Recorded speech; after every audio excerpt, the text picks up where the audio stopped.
Okay, so today I want to talk about what kind of gear I like to keep and like to build. So let's get into it.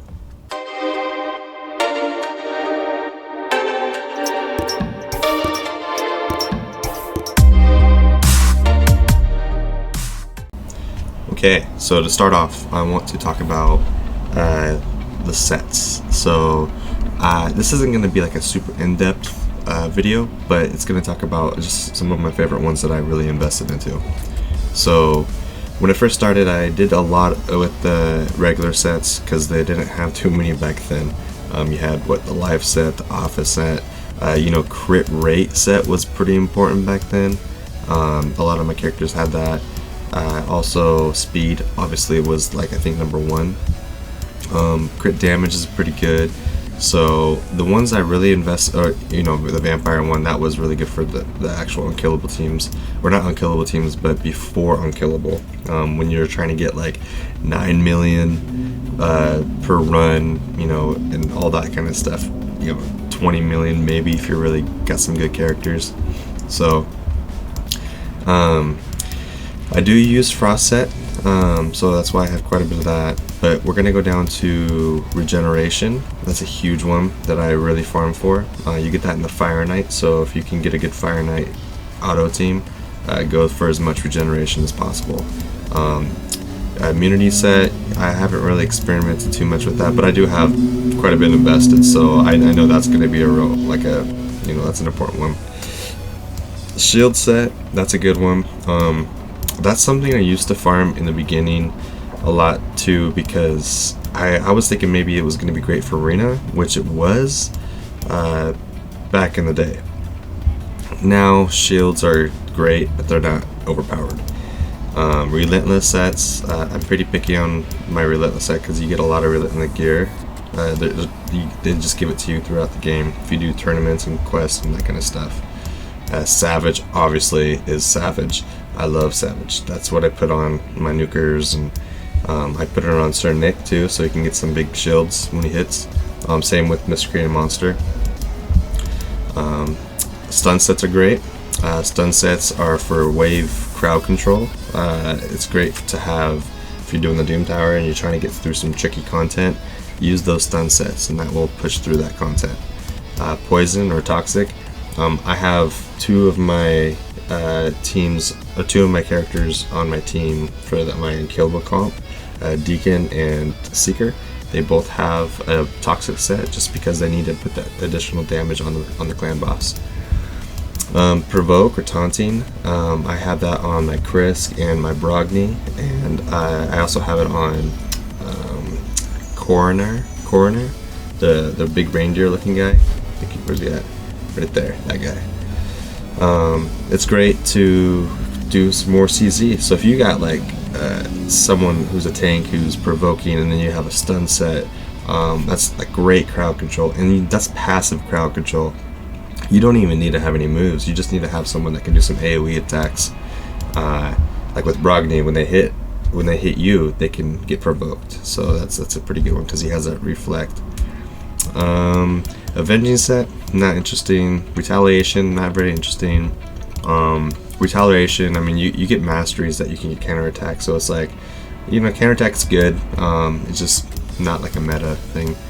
The Stalwart set is great if you're trying to do some of those crazy comps for the clan boss, which I haven't dug into yet. I would like to, dig into that someday.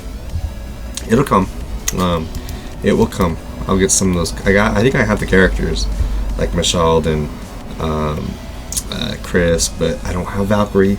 Valkyrie's pretty important. So anyways, Reflex set. I haven't experimented too much with Reflex, but I have a little bit. I have some good gear for Reflex. That's a really cool one. Or 40% chance to reduce a random skill on cooldown. That's pretty overpowered. This one, Curing, I hate it. I just keep some of this gear just because it has some good stats on it. So whenever I make a character that has some random artifacts put together, usually has some good curing sets or curing artifacts. 20% bonus sales. Cruel's great. Cruel does Let's see, ignores 5% of the enemy defense. You know, that's pretty good. And attack 15%, that's even better. So this is just stuff that they give you throughout the arena and all that kind of stuff.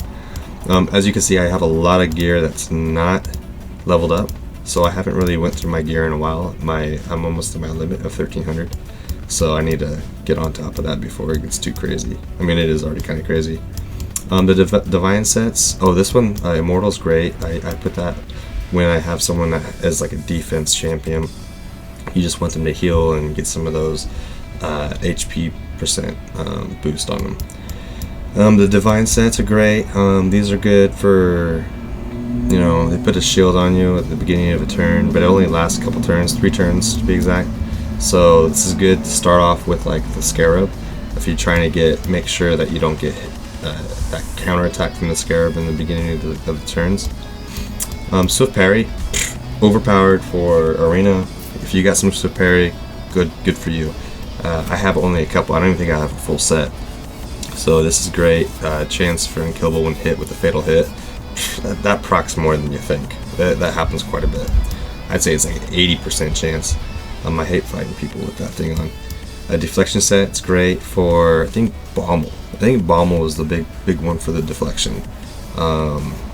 Deflect 1 debuff onto the attacker. I'm not too experienced with it, so I'm not too sure, but resilience and perception, those are 2 really important ones. Accuracy 40% or plus 40 and speed 5%. That's pretty impressive. It can boost stats really fast that you need. Those are 2 important stats that you really need. HP and defense, those are great for like a Krisk or something like that, or you know, some of the bigger chunkier champions. Affinity Breaker, like on all these ones, these are the Dew Tower ones, and I haven't really gotten too into these ones. Crit rate, attack percent, you know, I'm just kind of building up what I have. I am really familiar with the Guardian set, and I do like it a lot. That's why I've invested a lot into that one. So this one, where absorbs 10% of all damage dealt to all allied champions, heals by 10% every turn. So I have a perfect example to Hanorok. She has a full set with Immortal. She's pretty hard to kill. She doesn't have the highest defense, so I mean, she has pretty good defense, but she can still get nuked. It's just for longevity fights, she's gonna outlast, and she also has a passive heal too in one of her moves. So, but pretty much that's it. That's what I have in my my vault of artifacts. I got a lot of work to do still on these things. Whenever I delete stuff, I usually start off with, you know, the bottom 3: HP, attack, defense. See, it's already all gone. So everything I have in here, I really have to dig through and pick the right ones to keep. So yeah. Anyways, that's the look at my gear sets and what I have for my artifacts. And I'll see you in the next one. Thank you for watching. Have a great day.